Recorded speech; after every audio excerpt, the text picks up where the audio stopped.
tiga, oke. Ya, Bapak Ibu yang kami hormati, untuk paparan selanjutnya dari Bapak Ferry Sebastian SPD dari SMP Negeri 1 Pemalang. Pada Bapak Ferry dipersilakan. Siap. Terima kasih Bapak Matur Suwun sangat. Assalamualaikum warahmatullahi wabarakatuh. Yang saya hormati Pak Asus Manto, selaku mentor, dan teman-teman seperjuangan yang hebat dan luar biasa yang masih bisa bertahan hingga siang hari ini. Mohon izin perkenalan diri sebelumnya. Nama saya Ferry Sebastian, berdinas di SMP Negeri 1 Pemalang, dan jabatan ahli pertama guru bimbingan dan konseling. Begitu kiranya perkenalan. Next. Ya, terkait rencana hasil kerja P3K untuk masa kontrak dari tahun 2022 hingga 2027. Di sini kami akan menyampaikan bahwa program atau matriks yang kami susun mengacu pada tujuan instansi SMP Negeri 1 Pemalang dan rencana hasil kerja pimpinan yang diambil dari SKP kepala sekolah. Dalam artian secara hierarki tidak tumpang tindih atau tidak saling mendahului dalam artian atau sinergis. Lanjut Bu. Oke. Tujuan instansi atau unit kerja mandiri, karena di sini ada kata mandiri. Yang pertama tujuan instansi dan tujuan unit kerja SMP Negeri 1 Pemalang. Yang pertama adalah terlaksananya keberhasilan pembinaan kepribadian peserta didik. Kata kuncinya ya, kepribadian. Yang kedua, terwujudnya kultur sekolah yang mendukung efektivitas pelaksanaan pendidikan di sekolah. Kata kuncinya adalah terwujudnya kultur sekolah yang baik. Yang ketiga adalah tercapainya prestasi yang tentu saja. Yang keempat adalah terwujudnya aktivitas pengembangan bakat dan minat. Ini akan kami turunkan ke dimensi mandiri dalam artian langkah operasional yang dilakukan guru bimbingan konseling. Next, ya. Untuk yang pertama dengan kata kunci kepribadian, kami dari guru bimbingan konseling akan mengangkat ke pengembangan potensi dengan segala keunikannya. Mungkin ini akan lebih ke pembelajaran produk diferensiasi karena berbasis dari keunikan anak-anak. Yang kedua, menciptakan atmosfer pembelajaran yang harmonis dan positif karena tujuan instansi atau unit kerjanya adalah kultur sekolah. Yang ketiga, layanan yang berusaha pada peserta didik dengan pendekatan keunikan. Karena BK ini kan semuanya berbasis atau berusaha untuk peserta didik, pemenuhan kebutuhan, pemenuhan layanan. Nah, jadi poin yang kami adalah unik dan berdiferensiasi. Yang terakhir adalah terwujudnya aktivitas pengembangan bakat minat. Di sini, guru bimbingan konseling akan memfasilitasi langkah pengenalan, pengembangan, dan penyaluran bakat minat potensi peserta didik. Terus itu eksplorasi. Adapun rencana hasil kerja pimpinan, saya kira ini sama dan ini sudah tertuang di SKP pimpinan sekolah. Seperti meningkatnya partisipasi masyarakat dalam menempuh pendidikan, pengelolaan anggaran yang optimal, dan terlaksananya direktif pimpinan yang sesuai dengan sasaran kinerja organisasi, perjanjian kerja, tugas pokok, dan jabatan sekolah. Boleh next Bu? Ya. Mohon izin, susunan rencana kerja kami ada 7 sebetulnya. Ada 7 dan 7 itu yang kami lakukan berulang, direncanakan berulang hingga kontrak selesai karena secara prinsip di BK sistem yang kita laksanakan, yang kita kerjakan sudah ada pakom atau panduannya. Tapi kontennya berbeda-beda karena itu berbasis dengan kebutuhan keunikan anak-anak itu sendiri. Karena itu dalam hal pemenuhan kebutuhan peserta didik baik bidang pribadi, belajar, sosial, karir, dan di setiap tahun kondisi anak itu berbeda-beda. Cuma yang kita lakukan dalam kajian kita seperti itu betul. Lanjut. Next. Ya. Untuk yang pertama, sebetulnya dalam program kami ada 3 yang akan kami angkat. Ada 3 dari 7 karena itu menjadikan sebuah prioritas. Oke, cukup dulu Bu. Ya, kegiatan yang pertama adalah menyusun melaksanakan evaluasi program secara komprehensif. Yang pertama yang kita lakukan adalah kami melakukan assessment. Data assessment itu bisa jadi AKPD, data pribadi, dan tes IQ. Guna kita menyusun program BK, selanjutnya kita aktualisasikan, kita proses dari laporan. Outputnya adalah terpenuhnya kelengkapan administrasi. Yang ini akan kita gunakan untuk layanan diferensiasi, untuk berbagi data kebutuhan siswa. Kita akan gunakan sebagai langkah sinergitas dengan guru mapel dan wali kelas. Kedua adalah pencapaiannya atau kesempatan manusia. Next, untuk core value-nya kita ada 4: berorientasi pada layanan, kompeten, kolaboratif, dan akuntabel. Karena di sini kita harus bermitra dengan wali kelas, bermitra dengan guru mapel dan faktor-faktor eksternal. Next, gimana? Ya, cukup.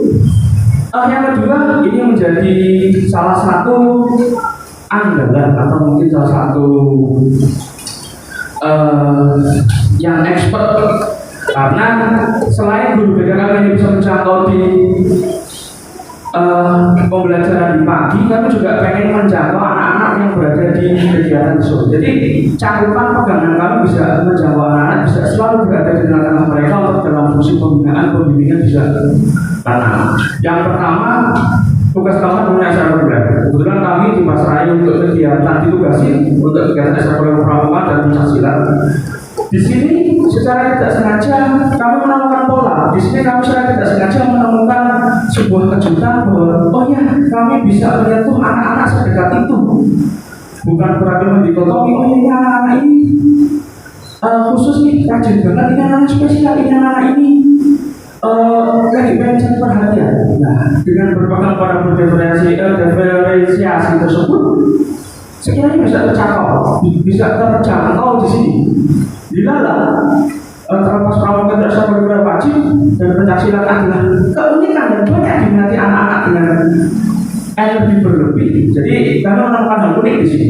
Yang pertama, tahapannya kami mengidentifikasi anak-anak, menyusun program latihan, melaksanakan langkah dan koordinasi dengan organisasi-organisasi anak-anak.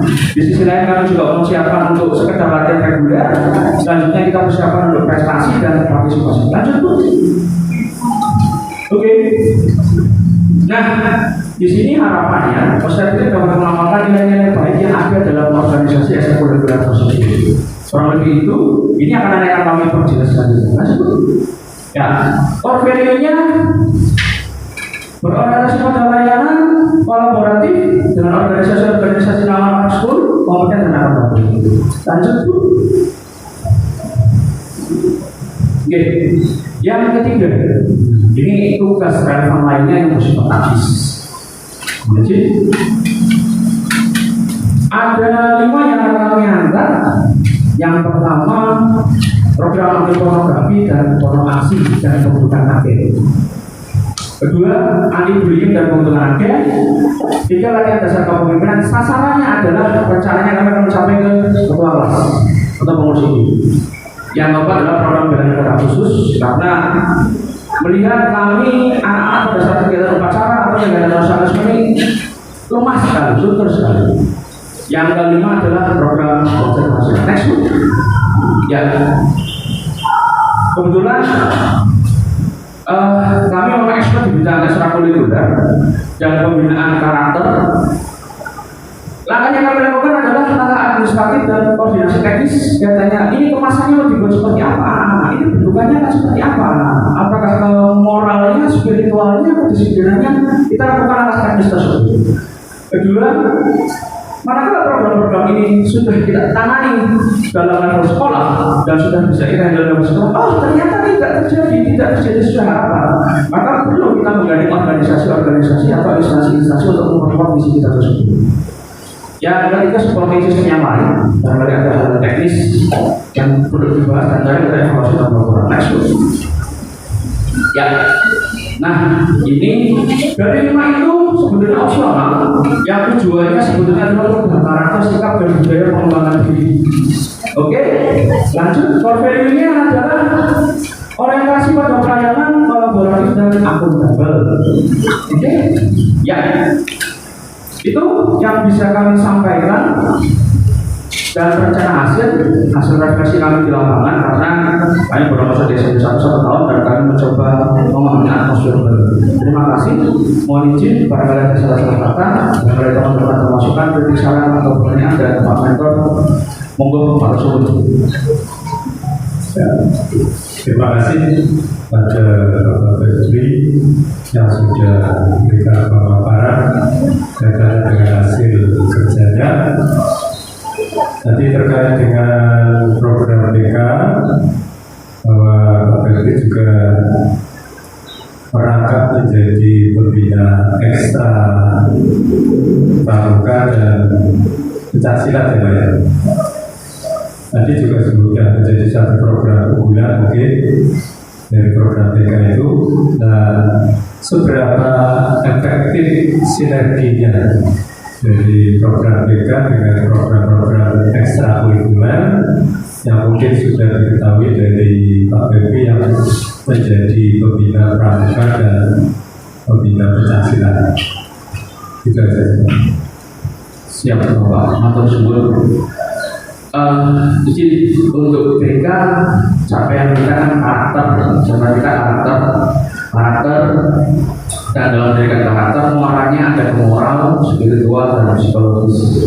Sebetulnya ini kenapa saya angkat karena secara tidak sengaja kami menemukan fenomena itu di SMP 1. Menemukan fenomena itu di SMP 1. Dalam artian fenomenanya, kalau di pramuka itu biasanya anak yang rajin-rajin, yang tertib-tertib, rajin-rajin terlepas ini adalah ekstra-kurikuler wajib. Tetapi ada gap di situ, bukannya melakukan sebuah dikotomi, tapi anak-anak yang rela-rela bulidik-bulidik, mohon maaf, yang suka bully, yang suka bolos, yang suka apa, itu malah nggak nampak di pramuka. Dan secara tidak sengaja, sekitar 4 bulan 5 bulan yang lalu, kami buka ekstra-kurikuler pencaksilat. Kok yang tukang bolos masuk, yang tukang bully masuk, yang tukang jolos masuk, korban bulian masuk. Jangan menemukan sebuah fenomena itu. Oh ya, kami sempat bertanya, Mas kamu kenapa yang katanya informasinya kalau jam sekolah pagi itu nakal ya? Oh jam sekolah pagi itu suka gini, coba. Tapi ya itu kan karena saya energinya berlebih katanya seperti itu Pak, walaupun dengan bahasa yang lebih halus ya Pak. Dan ada anak-anak juga yang Pak saya sudah berusaha karena itu Pak saya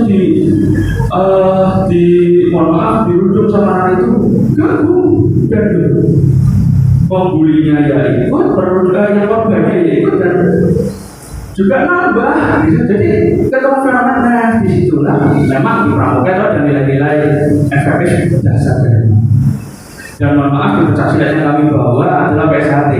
Kenapa? Karena boleh PSHT karena Indonesia sekali ya, asli Indonesia banget yang Jawa sekali itu. Tapi kalau kami ambil itu, kenapa tidak pakai kata suci? Karena dalam muatannya dengan organisasi Muhammadiyah. Pakai Rusia dalam muatannya dengan organisasi ke NU.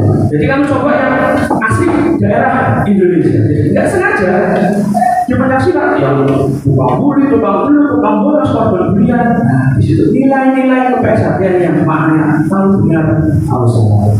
Jadi kalau di pramuka ada Trisakti Trisakti Dharma, kalau di PSHT sekalipun anak-anak diajarin tentang bela diri, sekalipun anak diajarin tentang bertahan, tapi nilai-nilai spiritual yang itu kami kendalikan. Jadi di sisi lain mereka gabung ke kami masuki nilai-nilai itu. Jadi saya nggak sengaja, ternyata progresnya juga baik. Yang tadinya bolos, yang tadinya tukang bully, Mas, kalau nggak mau disakiti jangan nyakiti, jangan cari musuh. Konsepnya PSHT itu persaudaraan, semua itu saudara kita. Jadi sadar tidak sadar nilai-nilai yang diangkat dari merasuk, ternyata lebih efektif di situ. Akhirnya saat pembelajaran reguler, akhirnya pengendalian anak yang spesial itu yang tadinya ada itu, Mas kamu bajunya dimasukkan, Mas ayo terima jangan keluar Mas gitu. Efek gurunya kena sekali Pak. Yang tadinya minimal berawal. Sekarang anak-anak yang spesial itu, apa itu masuk sedikit berbeda, ada perubahan. Jadi ditambah icon-icon anak-anak yang spesial itu, wah sing kaya manut, sing kaya jadi ada efek positif yang mengikut.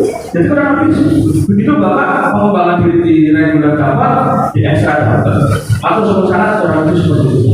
Ya, terima kasih. Alhamdulillah ya, bisa terkait, bisa menangani anak-anak yang bermasalah melalui pembinaan BK dan ekstrakurikuler. Semoga bisa ditiru di sekolah lain. Ya, sekali lagi kita berikan plus pada Pak Ya. Terima kasih Pak. Terima kasih Pak Tersuruh Sangat. Assalamualaikum warahmatullahi wabarakatuh.